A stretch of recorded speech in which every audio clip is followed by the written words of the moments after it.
Hello दोस्तों, कैसे हो आप लोग। स्वागत है आपका मेरी चैनल पे। सॉरी दोस्तों, एक्चुअली मैं हॉस्टल में हूँ और मेरी एग्ज़ाम्स चल रही है। अगर आपको ऑडियो ठीक ना लगे तो मुझे माफ़ कर देना। मेरी एग्ज़ाम्स जल्दी ख़त्म होने वाली है। एग्ज़ाम्स ख़त्म होते ही मैं आपके लिए बहुत सी नई कहानियाँ लाऊंगा। अगर आपको भी भूतों और चुड़ैलों की कहानियाँ सुनना पसंद हो तो आप मेरी चैनल को फटाफट से सब्सक्राइब कर लीजिए और उसके पास की घंटी को दबा दीजिए। तो ईयरफोन्स लगा लीजिए और आंखें बंद करके मेरी स्टोरी को इमेजिन कीजिए। आपको मज़ा आएगा। मेरा नाम मृत्युंजया साहो है और मैं उड़ीसा के जजपुर डिस्ट्रिक्ट का रहने वाला हूँ। ये घटना मेरे दीदी के साथ घटी थी। तो हुआ यूँ कि मेरी दी की नई नई शादी हुई थी। वो कुछ दिनों के लिए हमारे घर घूमने आई थी। घूमना ख़त्म होने के बाद मेरी दी और मेरे जीजू मिलके अपने घर वापस जा रहे थे। यानी कि मेरी दी अपने ससुराल वापस जा रही थी। शाम का वक्त था। लंबी ड्राइव करने के बाद मेरी दी को वॉशरूम जाने की ज़रूरत महसूस हुई। मेरी दी ने जीजू को गाड़ी रोकने को कहा और वो झाड़ियों के अंदर वॉशरूम के लिए चले गई। रास्ता सुनसान था। मेरी दी अपना काम ही कर रही थी कि उनकी नज़र अचानक से वहाँ के एक पेड़ पर पड़ी। जब उन्होंने उस पेड़ पर देखा तो वो डर गई थी, क्योंकि उस पेड़ पर एक औरत बैठी हुई थी जो कि मेरी ही दी को घूर के देख रही थी। मेरी दी डर के मारे वापस आ गई और मेरे जीजू को जितनी जल्दी हो सके उतनी जल्दी वहाँ से निकलने को कहा। मेरे जीजू को कुछ समझ में नहीं आया और वो वहाँ से निकल गए। पर उसके बाद मेरी दीदी की तबीयत जैसे खराब हो गई थी। वो अलग ही बिहेव कर रही थी।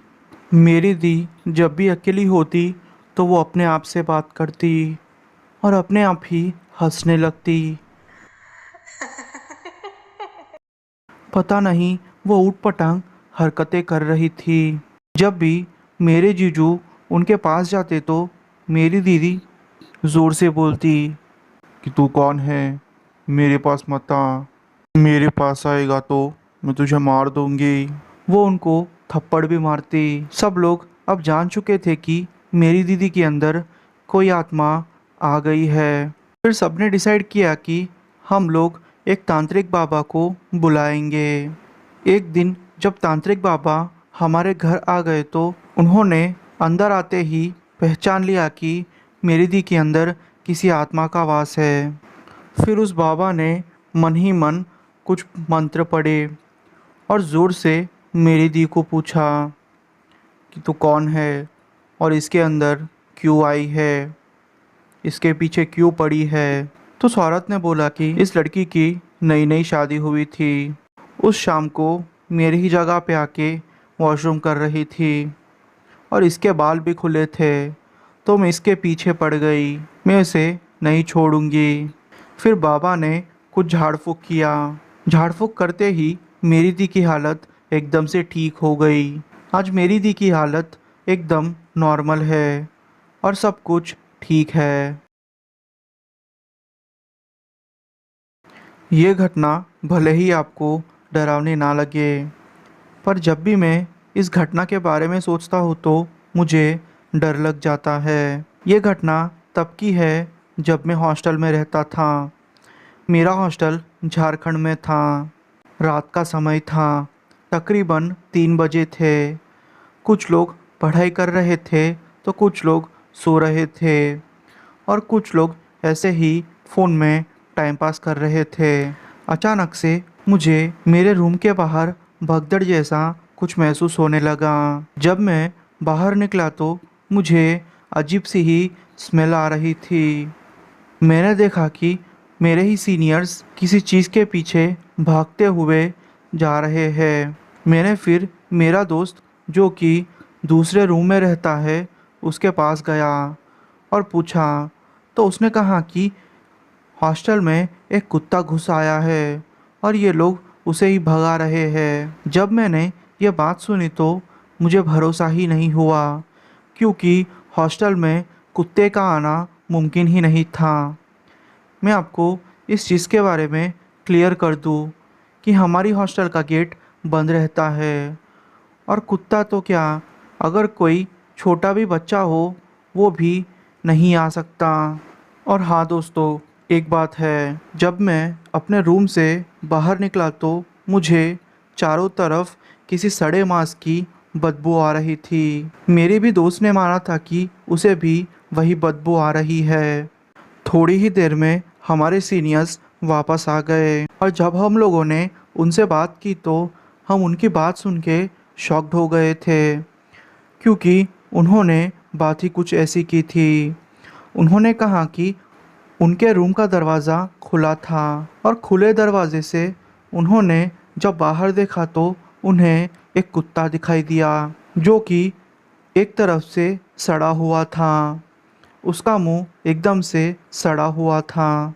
उन्हीं में से एक लड़के को घूर के देख रहा था। जब सबकी नज़र उस कुत्ते पर पड़ी तो वो लोग उस कुत्ते को देख के डर चुके थे। उनके डर की कोई सीमा नहीं थी। वो चिल्ला रहे थे, और वो कुत्ता भागते हुए बाहर जा रहा था। ये लोग भी उनके ही पीछे भाग रहे थे। वो कुत्ता अचानक से गायब हो गया। वो सारे लोग जो कि कुत्ते के पीछे पड़े थे वो डर चुके थे। उन्हें समझ में नहीं आ रहा था कि उनके साथ अभी अभी क्या हुआ है। दूसरे दिन हम लोग जब कॉलेज की तरफ जा रहे थे तो हम लोगों ने देखा कि पास ही में ही कुछ लोग ज़मीन में से कुछ खोद के निकाल रहे हैं। जब हम लोगों ने पास जाके देखा तो वो वही कुत्ता था जिसके बारे में हमारे सीनियर्स बात कर रहे थे, और हमें पता चला कि ये कुत्ता एक दिन पहले ही मर चुका है। हम लोग तो वो सुन के बहुत डर चुके थे, क्योंकि हमें भरोसा ही नहीं हो रहा था कि जो हमने कल देखा था वो क्या था। मैं ट्यूशन पढ़ाती हूँ। ये घटना मेरे ही एक स्टूडेंट के घर में घटी थी। तो हुआ यूँ कि मैं उसे ट्यूशन पढ़ाने के लिए उसके घर जाती थी। एक दिन जब मैं उसके घर गई तो उसके घर पे कोई नहीं था। हम लोग उसके बेडरूम में ही ट्यूशन चालू रखी थी। उस दिन धीमी धीमी बारिश हो रखी थी, और अचानक से हम लोगों ने ज़ोर से धड़ाम की आवाज़ सुनी। पर यह हो ही नहीं सकता, क्योंकि उस लड़की के घर पे कोई नहीं था। मैं वो सुन के थोड़ा डर चुकी थी, और उस लड़की ने भी मेरी तरफ एक टूक देखा। शायद वो भी समझ चुकी थी कि चक्कर क्या है। मैंने पूछा कि ये आवाज़ कहाँ से आई, तो उस लड़की ने कहा कि पास ही के ही बेडरूम के दरवाजे की वो आवाज़ है। हम लोगों ने सोचा कि शायद घर में कोई घुस गया है, पर इस लड़की ने कहा कि दरवाजे और खिड़कियाँ बंद है और मच्छरों का डर भी रहता था, इसलिए उन्होंने दरवाजे और खिड़कियाँ सब कुछ बंद करके रखा है। और हाँ, जब मैं वहाँ पे आई थी तो मैंने भी वो दरवाज़ा बंद देखा था, और घर की सारी खिड़कियाँ भी बंद थी। हम लोग फिर वहाँ चेक करने के लिए चले गए। जब हम लोग वहाँ पहुँचे तो हमने देखा कि वहाँ पे कुछ भी नहीं है। मैंने फिर उस दरवाजे को चेक करने की कोशिश की। मैंने देखा कि वहाँ तो कोई भी चुंबक नहीं लगा है। अगर आपके घर पे चुंबक का दरवाज़ा है तो आपको पता ही होगा कि वो कभी कभी कैसे खुलता है और कभी कभी कैसे बंद हो जाता है। वो सब चेक करने के बाद हम लोग फिर उसके बेडरूम में वापस चले गए। जब मैं उसके पास गई तो उसने कहा कि वो लोग पिछले 1 साल से वहाँ पे रहने आए हैं। पिछले 1 साल से उनके साथ कोई ना कोई घटनाएं घटती रहती है। इससे पहले जो भी ये रूम में रहता था उसने कहा था कि यहाँ पे कुछ ऐसी घटनाएं घटेगी, आपको इन घटनाओं के बारे में सोचना नहीं है, वरना ये आप पे हावी हो जाएगी। उस लड़की ने कहा कि उसके पापा इस सब चीज़ों में नहीं मानते थे, इसलिए उन्होंने ये सारी चीज़ें साइड में रख के वो घर ले लिया। और उनको वो घर सस्ते में पड़ रहा था। उसका ट्यूशन ख़त्म करके मैं वापस आ गई और थोड़े टाइम के बाद वो लोगों ने उनके घर पे वास्तु करवाया। तब से ये सारी घटनाएं उनके साथ नहीं घटी। ये दूसरी घटना मेरे ही साथ घट चुकी है। मैं सच बोलूँ तो मैं इन सब चीज़ों में बिल्कुल नहीं मानती, पर उस रात के बारे में जब भी सोचती हूँ तो मेरे रोंगटे खड़े हो जाते हैं। तो हुआ यूँ कि मुझे स्कूल का कुछ काम था। आपको तो टीचर के बारे में पता ही होता है, टीचर लोगों को बहुत काम होते हैं। मैं अपना काम कर रही थी। रात के 3 बज रहे थे।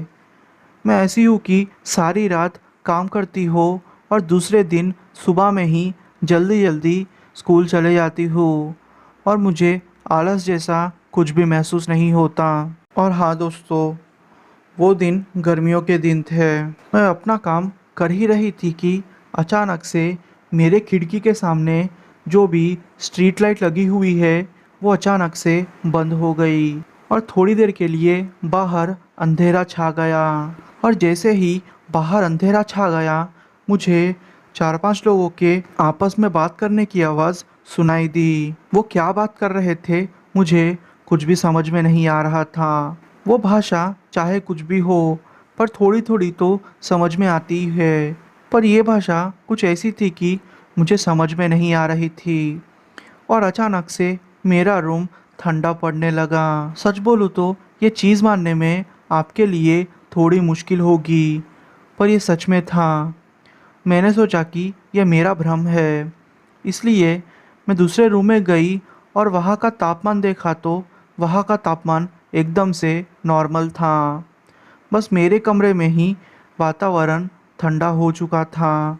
सच बोलूँ तो मुझे अब डर लगने लगा था, क्योंकि घर में लाइट बंद थी और मेरे रूम के बाहर की लाइट भी बंद थी। मैंने 3-4 बार ऐसे किया और जब 5वीं बार नीचे जाने लगी तो मुझे मेरे पापा मिल गए और मेरे पापा ने कहा कि तुम इतनी रात क्यों जाग रही हो। फिर मैंने मेरे पापा से कहा कि ये सारी चीज़ें मेरे साथ घटी है। तो मेरे पापा ने कहा कि बस बहुत हो चुका, तुम अपने कमरे में जाओ और सो जाओ, बस खिड़कियाँ खोलने की कोई ज़रूरत नहीं है। अब क्या था, उनकी बात मैंने मान ली। दूसरे दिन सुबह मैंने उनको अपने साथ घटी घटना के बारे में फिर से कहा। इस बार मेरी मम्मी भी साथ में थी। मेरी मम्मी मेरे लिए चिंतित थी और मेरे पापा ने मेरी बातों पे ज़्यादा ध्यान नहीं दिया। मैं आज भी जब उस चीज़ के बारे में सोचती हूँ तो मुझे डर लग जाता है। मेरा नाम पंकज है और मैं राजस्थान का रहने वाला हूँ। ये घटना मेरे साथ 8 साल पहले घटी थी। तो हुआ यूँ कि मेरे अंकल की शादी थी, तो हम सारे दोस्त मिलके बारात में अपनी अपनी बाइक्स लेके जा रहे थे। रात का समय था। हम लोग खेतों से होते हुए कच्चे रास्ते से जा रहे थे। रास्ता अब सुनसान पड़ गया था। शायद हम लोग ही वो पूरे रोड पे अकेले थे और सडनली मेरी बाइक ख़राब हो गई थी। मुझे तो यकीन ही नहीं हो रहा था कि मेरी बाइक बंद पड़ गई है, क्योंकि मेरी बाइक नई थी। एक बाइक पे हम लोग 3 जन थे। मेरे दोस्तों शॉक्ड हो चुके थे, क्योंकि मेरी बाइक नई थी और ख़राब होने का कोई भी चांस नहीं था। मैं किक मारने की कोशिश कर रहा था, पर मेरी बाइक स्टार्ट ही नहीं हो रही थी और अचानक से मेरी बाइक को जैसे किसी ने धक्का मारा हो। थोड़ा नीचे जाके गिर गए और हम लोग उठ के बाइक स्टार्ट करने लगे। मेरा दोस्त थोड़ा आगे गया और बोला कि ये टी शर्ट शायद किसी ने गिरा दी है, क्योंकि वो टी शर्ट हमारे ही किसी रिलेटिव की थी। हम वो देख के थोड़ा घबरा गए थे, पर हमें लगा कि शायद वो लोग जाते हुए गिरा दिए होंगे। हम लोगों ने सोचा कि वो टी शर्ट लेके वो लोगों को वापस देंगे। मेरे मेरे उन्हीं में से एक दोस्त ने कहा कि तुम लोग जानते भी हो क्या हम लोग कहाँ खड़े हैं। बस उसका यही कहना था। मैंने कहा कि अब तो पूछ ही रहा है तो तू ही बता देना। तो उसने कहा कि हम लोग स्मशान पे खड़े हुए हैं। मैंने कहा कि मजाक करना बंद कर, ऐसे मजाक इस समय पे नहीं करते। तो उसने कहा कि अपने बाइक की हेडलाइट चालू कर, फिर तुझे पता चलेगा। जब मैंने मेरी बाइक की हेडलाइट चालू की तो वो देख के मैं बहुत डर चुका था। सच बोलूँ तो मेरे रोंगटे खड़े हो चुके थे।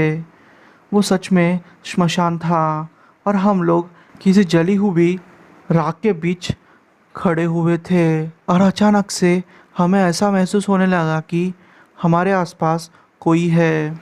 अचानक से कोई हमारे आसपास बड़ी सी कोई रेखा बना रहा था।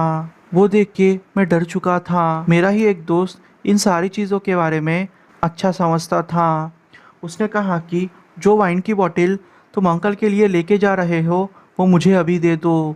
मैंने बिना कुछ सोचे उसे वाइन की बोतल दे दी। वो वाइन की बोतल सील करी हुई थी। उसने वो सील तोड़ी और अचानक से उसमें से थोड़ी शराब पी ली। जैसे ही उसने एक घूंट मारी सब कुछ जैसे नॉर्मल हो गया। फिर उसने कहा कि अब बाइक चालू करके देख। जब मैंने बाइक स्टार्ट की तो वो एक ही किक में चालू हो गई, जो कि अब तक 50 बार करने पर भी चालू नहीं हुई थी। वो देख के मैं शॉक्ड हो गया था। मैं डर भी गया था। हम लोग जैसे तैसे करके हॉल पे पहुँचे और मेरी दादी को सब कुछ बताया। तो मेरी दादी ने कहा कि कभी भी मांस, ऐसी शराब की बोतलें सील हुई मत लेके जाना। इन सारी चीज़ों को देख के आत्माएं पीछे पड़ जाती है, इसलिए संभाल के रहो। ये दूसरी घटना मेरे साथ तब घटी जब मैं राजस्थान के कोटा के एक पीजी में रहता था। तो हुआ यूँ कि रात के 2 बजे थे और मेरे दोस्त पीयूष ने मुझे कॉल करके कहा कि उसे बहुत भूख लगी है और वो मुझसे मिलना चाहता है। तो मैंने कहा कि ठीक है, मैं तेरे पास ही आता हूँ। फिर हम दोनों मिलके मेरे ही दूसरे दोस्त राहुल के पास गए। हम लोगों ने वहाँ मैगी बनाई और फिर मैगी खाने लगे। मैगी खाने के बाद मैं उसके पास थोड़ी देर रुका। हम लोग ऐसे ही बातें कर रहे थे कि मुझे अचानक से किसी छोटे बच्चे की रोने की आवाज़ आने लगी।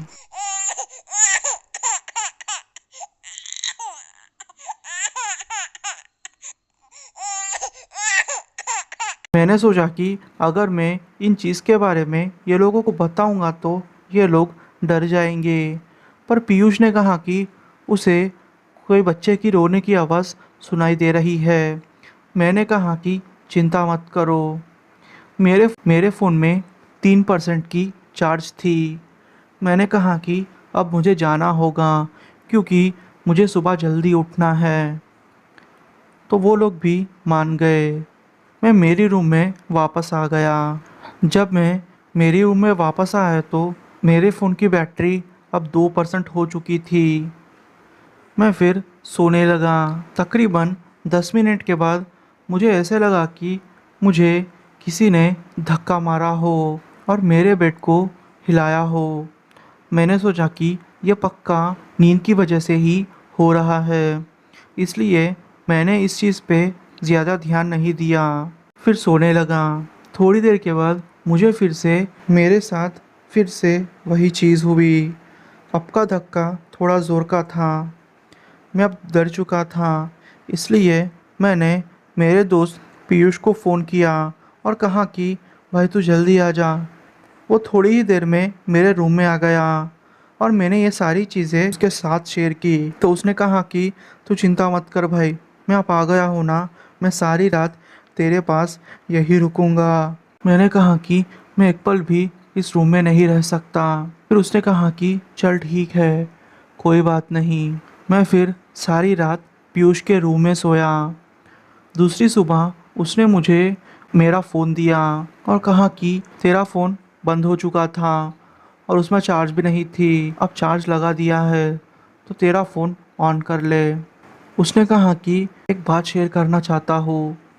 मैंने कहा ठीक है भाई, तू शेयर कर सकता है। उसने कहा कि कल रात अपने बीच जो भी बात हुई थी मैंने उसकी रिकॉर्डिंग की है। मैंने कहा तो क्या? तो उसने कहा कि तू एक बार सुन।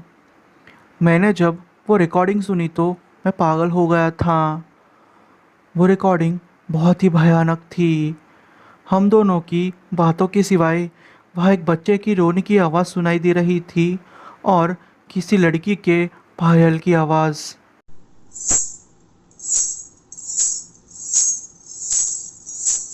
मैंने ये रिकॉर्डिंग मेरे मम्मी पापा के साथ शेयर की और वहाँ के घर मालिक के साथ भी ये रिकॉर्डिंग शेयर की।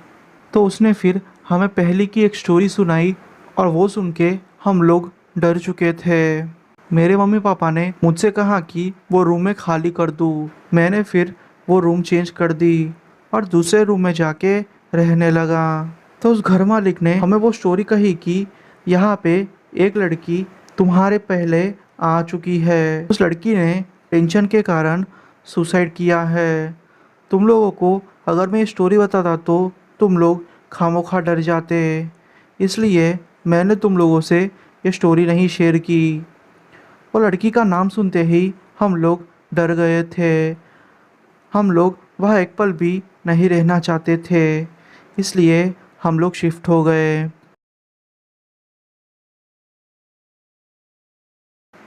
ये घटना मेरे साथ तब घटी जब मैं अपनी डिग्री कोलकाता के एक बड़े कॉलेज में कर रहा था।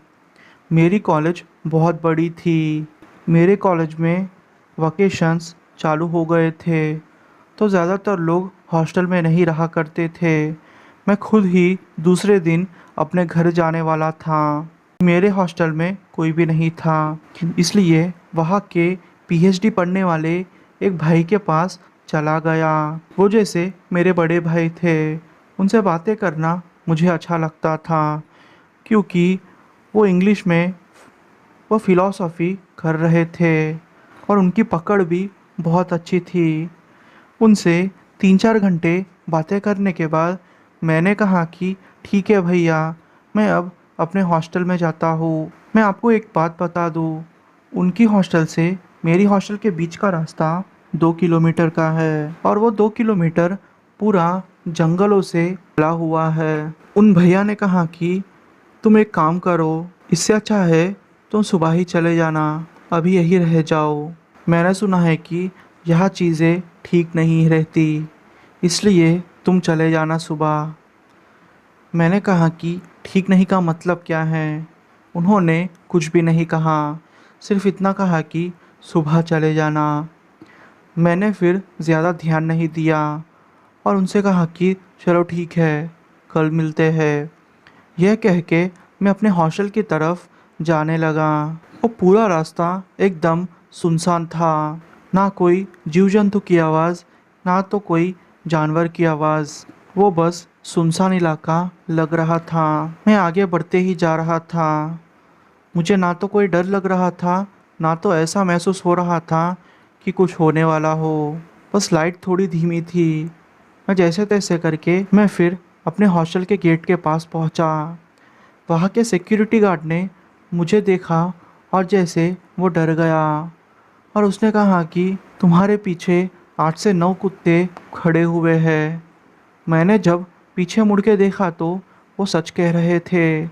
मेरे पीछे 8 से 9 कुत्ते ऐसे ही खड़े हुए थे और वो मुझे घूर रहे थे। थोड़ी देर के लिए मैं परेशान हो चुका था, पर मैंने सोचा कि इस चीज़ के बारे में ज़्यादा सोचना ठीक नहीं रहेगा क्योंकि वो कुत्ते कैंपस के थे।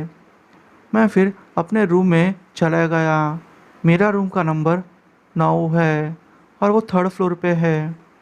मैं अपने रूम में गया और फिर खिड़की से देखा तो वही कुत्ते मेरे खिड़की के आगे खड़े हुए थे और जैसे वो मुझे ही देख रहे थे एक टूक नज़र से। मुझे धीरे धीरे डर लगने लगा और मेरे दिमाग में ऐसे ख्याल आने लगे जैसे कि इस हॉस्टल में बहुत सारे लड़कों ने आत्महत्या कर ली है। तो शायद वो कुत्ते मेरे पीछे पड़ी आत्मा का इशारा कर रहे थे या तो फिर वो कुत्ते मुझे उन आत्माओं से बचा रहे थे। मैं आज भी इस चीज़ का जवाब ढूंढ नहीं पाया। मैं अहमदाबाद के एक फर्म में काम करती हूँ। आपको तो पता ही होगा, वहाँ पे हॉस्टल के रेट बहुत है। तो मैंने और मेरी एक दोस्त ने कोई रूम ढूंढने का तय किया और हम लोगों को एक रूम भी मिल गई। वहाँ के घर मालिक बहुत अच्छे थे। पहले कुछ दिन तो हमारे साथ कुछ भी नहीं घटा, पर अचानक से जैसे सारी चीज़ें बदलने लगी हो। हुआ यूँ कि वो जुलाई का महीना था और अहमदाबाद में पहली बारिश गिर रही थी। मैं और मेरी रूममेट, जिसका नाम रिया समझ लीजिए, हम दोनों मिलके ऊपर भीगने जाते।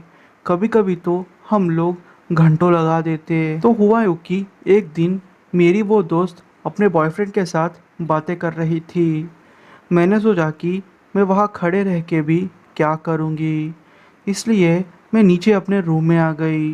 थोड़ी देर के बाद मेरी वही दोस्त डरते हुए मेरे पास आ गई।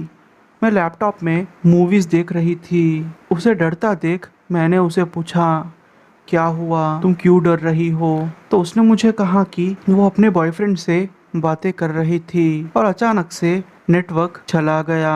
वो 3-4 बार हेलो हेलो बोलती रही, पर सामने से कोई आवाज़ नहीं आई। पर अचानक से उसने एक औरत की आवाज़ सुनी जो बोली, वो लाइन पे नहीं है, तू एक बार पीछे मुड़ के तो देख। वो आवाज़ सुन के वो बहुत डर गई। वो अपने चप्पल वहीं छोड़ के वो भागते भागते मेरे पास आ गई। मैंने सोचा कि शायद कोई हमारे साथ प्रैंक कर रहा है, इसलिए मैंने इस चीज़ को ज़्यादा सीरियस नहीं लिया। मैं इन चीज़ों पे ज़्यादा भरोसा नहीं करती थी, पर ये मेरी सोच तब गलत हुई जब ये घटना मेरे साथ घटी। मेरी वो दोस्त वडोदरा की रहने वाली थी, तो उसने सोचा कि क्यों ना वो थोड़े दिनों के लिए वडोदरा रहने चली जाए, क्योंकि हाल ही में ही ये घटना उसके साथ घटी थी। तो वो अपने दिमाग को फ्रेश करने के लिए अपने घर वालों के साथ थोड़ा टाइम बिताना चाहती थी। वो फिर अपने घर चले गई। मैं अपना रूटीन फॉलो कर रही थी, काम करना, घर पे आना और फिर सो जाना। उस रात 11:30 बजे तक अपना काम ख़त्म करके मैं सोने लगी, पर अचानक से मेरी नींद टूट गई। जब मैंने टाइम देखा तो रात के 3:10 हो रखे थे। मैंने देखा कि मेरे साइड वाली रूम जो कि बंद थी, उसके अंदर की लाइट चालू थी। पर मुझे तो याद था कि मैंने सोने से पहले वो रूम की लाइट बंद की थी, पर मैंने सोचा कि शायद मैं ही भूल गई होंगी, इसलिए ज़्यादा सोचे बिना मैं वो रूम की लाइट बंद करके वापस आने लगी। पर जैसे ही मैं वापस आने लगी, मैंने फिर वहाँ से उस रूम से बर्तन के नीचे गिरने की आवाज़ सुनी।